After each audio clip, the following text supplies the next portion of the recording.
Good morning, friends. Today we have to discuss the permutation and combination. हमें आज सीखना है परम्यूटेशन और कॉम्बिनेशन. ये आपका 11th स्टैंडर्ड का मैथ्स 2 का यूनिट है. तो परम्यूटेशन और कॉम्बिनेशन ये यूनिट देखने से पहले आपको इसमें कुछ ना कुछ टर्मिनोलॉजी है जिसको आपको समझना है. फर्स्ट टर्मिनोलॉजी ऐसी आती है इसमें फैक्टराइजेशन.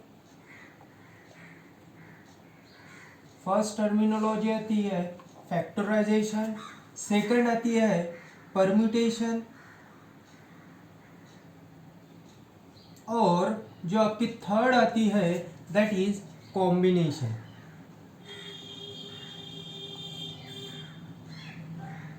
आपको इस यूनिट में जो है आपको इसमें 3 टर्मिनोलॉजी आपको इसमें सीखनी है. तो सबसे पहले फैक्टराइजेशन या फैक्टोरियल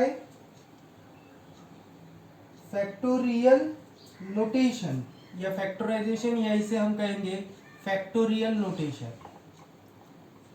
फैक्टोरियल नोटेशन हमें आज पहले तो आपका परम्यूटेशन और कॉम्बिनेशन उसमें जो टर्मिनोलॉजी हम यूज करेंगे पूरे यूनिट में, पहला आएगा फैक्टोरियल नोटेशन, उसके बाद आता है परम्यूटेशन और उसके बाद आता है कॉम्बिनेशन. इसको आपको 1 बाय 1 करके आपको इसको समझना है. तो सबसे पहले हम समझेंगे फैक्टोरियल नोटेशन का क्या मीनिंग होता है. जैसे मैंने यहाँ पे अगर लिया 5 फैक्टोरियल. फैक्टोरियल को हम डिनोट करते हैं, हमारा जो इंग्लिश अल्फ़ाबेट का स्मॉल आई है उसको हम रिवर्स करेंगे. मतलब उसका क्या है, ये रिवर्स है. मतलब फैक्टोरियल नोटेशन आप किस सिंबल से यूज करोगे, reverse of small I. Small I जो होता है उसका जो रिवर्स होता है उसको हम क्या कहेंगे, फैक्टोरियलाइजेशन का नोटेशन कहेंगे. उसके बाद हमें क्या दिया है, फैक्टोरियल नोटेशन दिया है 5 का. तो इस चीज़ को हमें आज सबसे पहले देखना है. फैक्टोरियल नोटेशन इसमें आपको क्या करना है, क्या दिया है 5. इसको पढ़ते कैसे है, 5 फैक्टोरियल. 5 फैक्टोरियल ये किसका साइन है, फैक्टोरियल का. तो आपको इसको समझना है क्या है 5 फैक्टोरियल. तो आपको 5 से राइट डाउन करना है 5 4 3 2 और जब तक 1 नहीं आता तब तक आपको इसको क्या करना है, राइट डाउन करना है. मतलब 5 फैक्टोरियल का मतलब क्या हुआ, 5 इंटू 4 इंटू 3 इंटू 2 इंटू 1. तो इसका हमें अब क्या करना है, आंसर करना है. 5 4 सा 20, 20 into 6 that is 60, 60 into 2 that is 120. तो जो हमारा 5 फैक्टोरियल था इसका आंसर कितना आया हमारा 120. क्या 5 फैक्टोरियल का मतलब क्या होता है, आपको उससे रिवर्स ऑर्डर में चलना है. 5 4 3 2 1. जब तक यहाँ पे आपका 1 नहीं आता तब तक आपको क्या करना है, इसे राइट डाउन करना है. जैसे अगर मैंने यहाँ पे कहा कि 4 फैक्टोरियल. 4 फैक्टोरियल का मीनिंग क्या होगा, फिर 4 से स्टार्ट होगा, 4 3 2 1. 4 3 सा 12, 12 2 सा 12 2 सा 24. मीन्स आपका 4 फैक्टोरियल का आंसर क्या है आपका 24 और 5 फैक्टोरियल का आंसर क्या है आपका 120. मतलब फैक्टोरियल इस चीज़ को आप समझ चुके हो. फैक्टोरियल का मीनिंग क्या होगा आपका, कि आपको कैसा है, आपको रिवर्स ऑर्डर में आपको इसके लिए चलना है. अगर आपसे कोई पूछता है कि what is mean by 3 factorial, आपको क्या फाइंड करना है, अब 3 फैक्टोरियल. 3 फैक्टोरियल मतलब शुरुआत कहाँ से होगी, 3 2 1. 3 2 जा 6, 6 1 जा 6. मीन्स 3 फैक्टोरियल का आंसर क्या आया आपका 6 आया. मतलब फैक्टोरियल इस चीज़ को आप समझ गए. और इसका सिंबल कैसा है, जो आपका स्मॉल आई होता है उसका रिवर्स होता है. या फिर हम फैक्टराइजेशन मेथड को हम इस तरीके से भी डिनोट किया जाता है. इसका भी मीनिंग क्या होगा 5 फैक्टोरियल. इसको अगर आपको डिनोट करना है तो आप इस तरीके से डिनोट करोगे 4 फैक्टोरियल. मतलब फैक्टोरियल अगर आप रिवर्स ऑफ स्मॉल आई से भी डिनोट कर सकते हैं या फिर इस चीज़ से भी आप फैक्टराइजेशन फैक्टोरियल नोटेशन आप यूज कर सकते हैं. उसके बाद हमें सीखना है परम्यूटेशन. उसके बाद हमें सीखना है फैक्टराइजेशन हमने पढ़ लिया, इसके बाद है हमारा परम्यूटेशन। तो सबसे पहले what is mean by permutation. Permutation कहते किसे है? परम्यूटेशन कहते हैं रीअरेंजमेंट को। Permutation means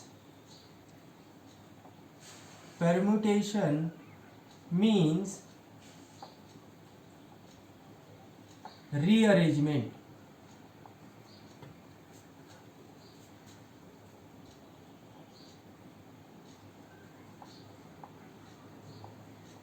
permutation means rearrangement. Permutation में आप क्या कर रहे हो? परम्यूटेशन में आप रीअरेंज कर रहे हो। और परम्यूटेशन इज, सबसे पहले हमें सीखना है परम्यूटेशन। परम्यूटेशन का मीनिंग क्या हुआ आपका? रीअरेंजमेंट। जिस तरीके से हम एक क्लास है और उसमें बॉयज और गर्ल्स को हम रीअरेंज करते हैं या उनकी सिटिंग ऑर्डर रहती है, उसी तरीके से हम क्या करते हैं, उसी तरीके से हम परम्यूटेशन इस चीज़ को हम समझ सकते हैं। मतलब परम्यूटेशन का मीनिंग क्या हुआ? परम्यूटेशन का मीनिंग हुआ आपका कि इसमें आप क्या कर रहे हो? चीज़ों को रीअरेंज कर रहे हो। और इसको हम परम्यूटेशन को हम हर बार डिनोट करते हैं कैपिटल पी से। परम्यूटेशन को हम किस चीज़ से डिनोट करते हैं? कैपिटल पी से।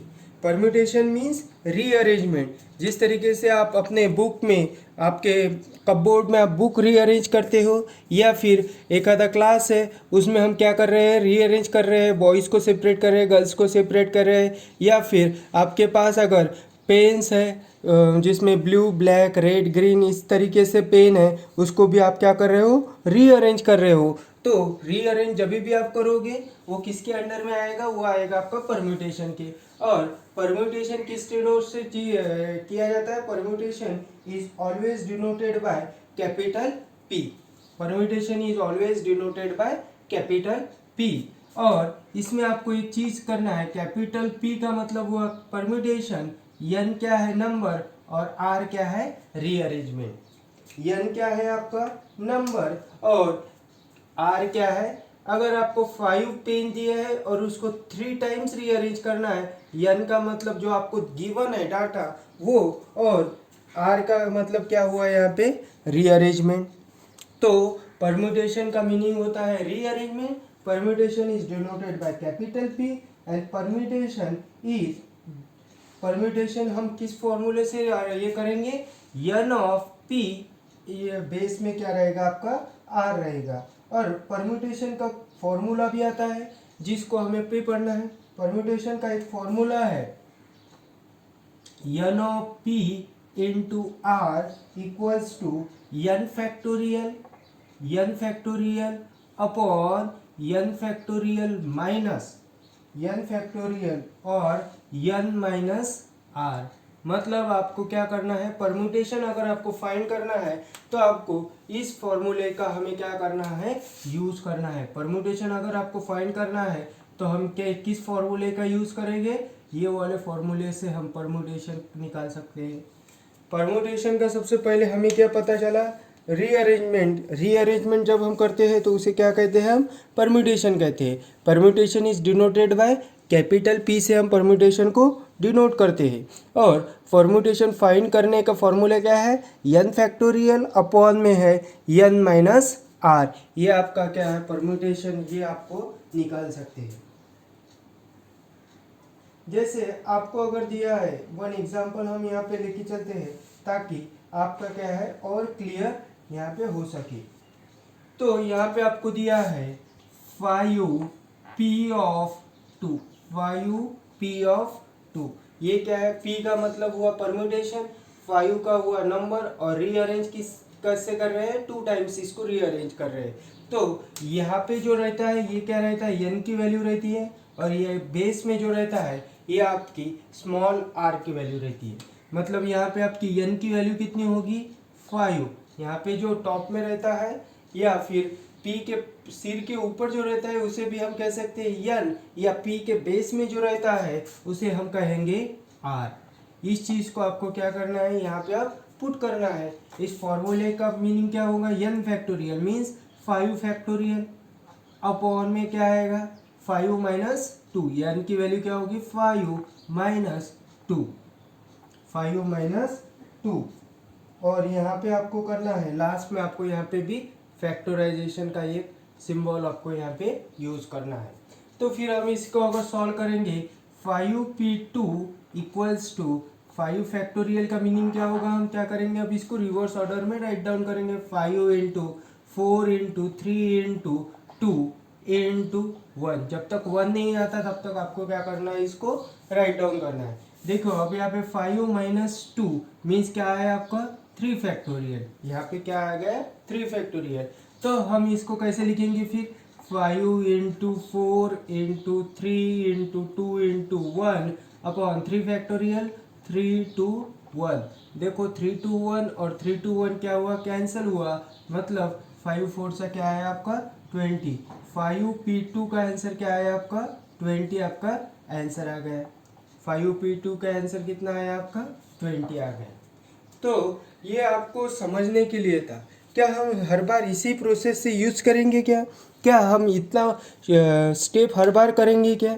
जब तक आपको 2 मार्क्स के लिए पूछा है तो आपको इसी टाइप से लिखना है। लेकिन अगर जब हम इसका नेक्स्ट एग्जाम्पल जब सॉल्व करेंगे तो एग्जाम्पल में और भी चीज़ें हमें फाइंड करना है, तो क्या हम इस चीज़ का यूज़ करेंगे क्या?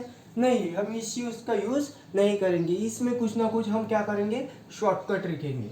जैसे आप अगर देखोगे तो 5 फैक्टोरियल का मीनिंग क्या होगा, 5 इंटू 4 इंटू 3 इंटू 2 इंटू 1। तो देखो अगर यहाँ पे क्या आ रहा है, बेस में अगर आप देखोगे यहाँ पे क्या आ रहा है, न्यूमरेटर में 5 फैक्टोरियल, अपॉन में क्या आ रहा है 5 माइनस 2 मीन्स 3 फैक्टोरियल। यहाँ पे क्या आ रहा है, न्यूमरेटर में 5 फैक्टोरियल और डिनोमिनेटर में आ रहा है 3 फैक्टोरियल। तो हम क्या करेंगे बताया क्या, हम इसको लिखेंगे 3 फैक्टोरियल, मतलब 5 इंटू 4 इंटू 3 फैक्टोरियल कर देंगे। क्योंकि आपको पता है 3 फैक्टोरियल जैसे ही लिख दिया, इसके आगे में क्या है 2 इंटू 1। तो मैंने यहाँ पे क्या किया, 2 इंटू 1 ना लिखते हुए मैंने यहाँ पे क्या किया 3 फैक्टोरियल लिख दिया। अपॉन में क्या आएगा हमारा, अपॉन में भी आएगा 3 फैक्टोरियल, मतलब यहाँ पे 3 फैक्टोरियल और 3 फैक्टोरियल अल्टीमेटली क्या होगा आपका कैंसिल हो जाएगा और आपका आंसर क्या आएगा 20 ही आएगा।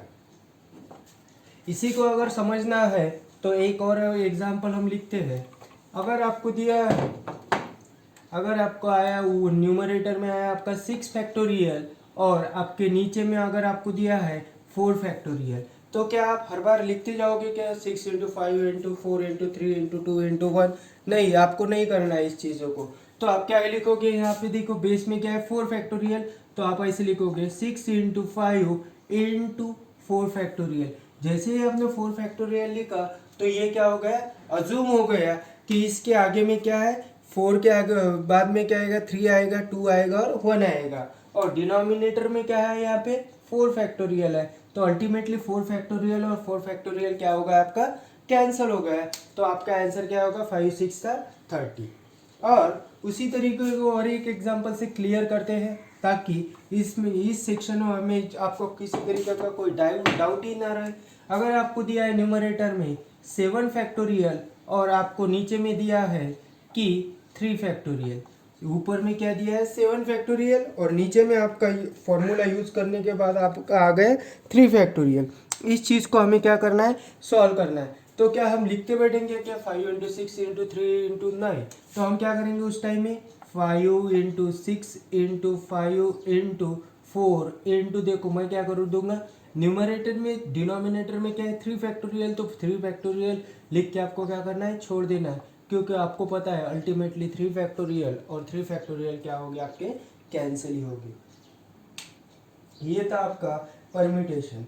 और परम्यूटेशन को अगर आपको इससे और शॉर्टकट तरीके से अगर करना है, अगर परम्यूटेशन इस टॉपिक को आपको इससे भी और शॉर्टकट मेथड से अगर करना है तो आपको क्या करना है, अगर आपको ये वाला जो एग्जांपल था इसी को मैं रिपीट करता हूँ शॉर्टकट मेथड से।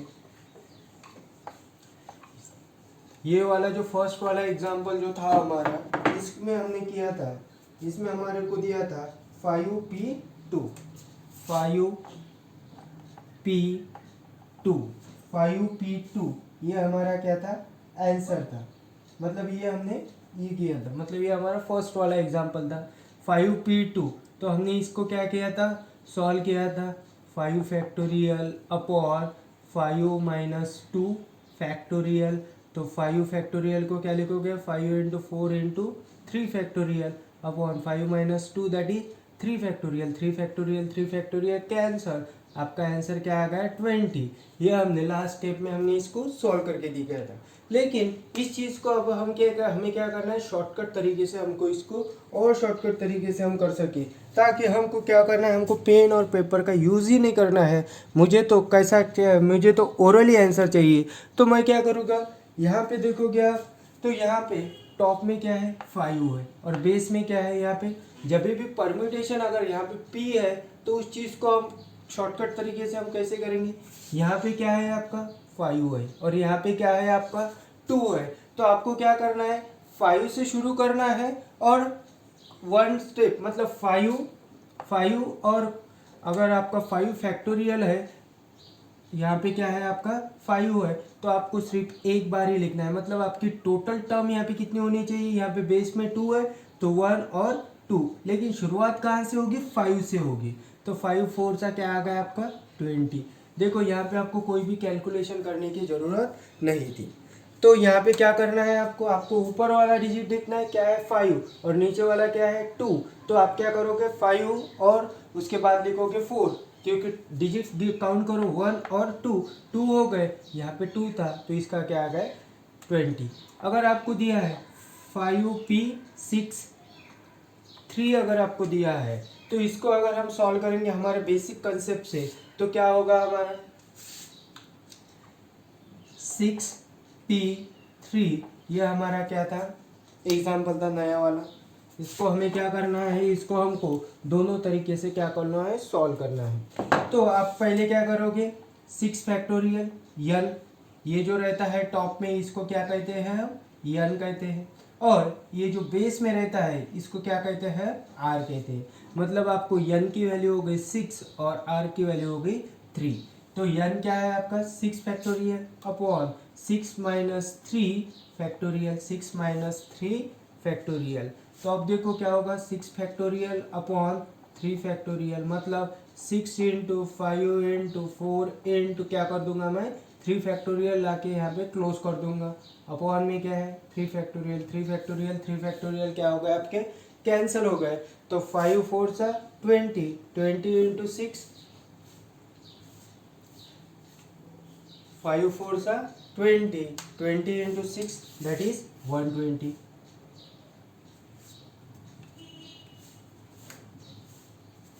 5 से कितना आया आपका आंसर, कितना आया यहाँ पे 120 आपका आंसर आ गया।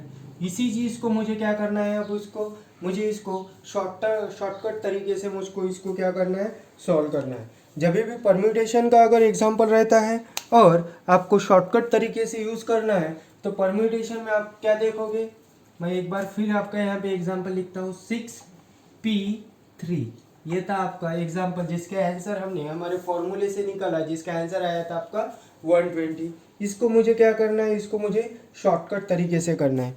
इसको अगर मुझे शॉर्टकट तरीके से करना है तो मैं क्या करूँगा, ऊपर का डिजिट देखना है और नीचे का डिजिट देखना है। ऊपर में क्या है 6, नीचे में क्या है 3। तो आपको क्या करना है, शुरुआत 6 से करनी है। शुरुआत किस चीज़ से करनी है, शुरुआत 6 से करना है और 3 डिजिट तक जाना है। मतलब अगर आप शुरुआत 6 से करोगे 6 इंटू 5 इंटू 4, काउंट करो कितने डिजिट हुए 1 2 और 3, हो गया काम खत्म।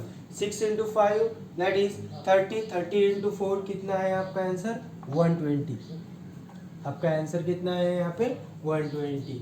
मतलब अगर आपको स्टेट बोर्ड का जब भी एग्जाम रहेगा तो वह उसमें आपको इस तरीके से करना है, ये वाला फॉर्मूला यूज़ करना है। लेकिन जब आप सीईटी में या कॉम्पिटिटिव एग्जाम में जाओगे तो आप इतना ना करते हुए आप ऊपर का डिजिट देखोगे और नीचे का डिजिट देखोगे। ऊपर में क्या है 6, नीचे में क्या है 3, तो 6 से स्टार्ट होगा। स्टार्टिंग पॉइंट ध्यान में रखना, स्टार्टिंग पॉइंट कहाँ से होगा आपका 6 से होगा और एंड कहाँ पे होगा 3 डिजिट के बाद, मतलब 1 2 3, मतलब 6 5 4। इसको क्या करना है, आपका आंसर आया परम्यूटेशन का दैट इज 120। इसके बाद हमें नेक्स्ट पढ़ना है दैट इज कॉम्बिनेशन। उसके बाद क्या करना है हमें कॉम्बिनेशन। हमने फैक्टोरियल नोटेशन देखा, उसके बाद हमने परम्यूटेशन देखा, अब हम देखते हैं कॉम्बिनेशन। तो कॉम्बिनेशन का मतलब क्या होगा? कॉम्बिनेशन का मतलब होगा आपका, आप क्या कर रहे हो, चूज कर रहे हो या फिर कॉम्बिनेशन आप कर रहे हो।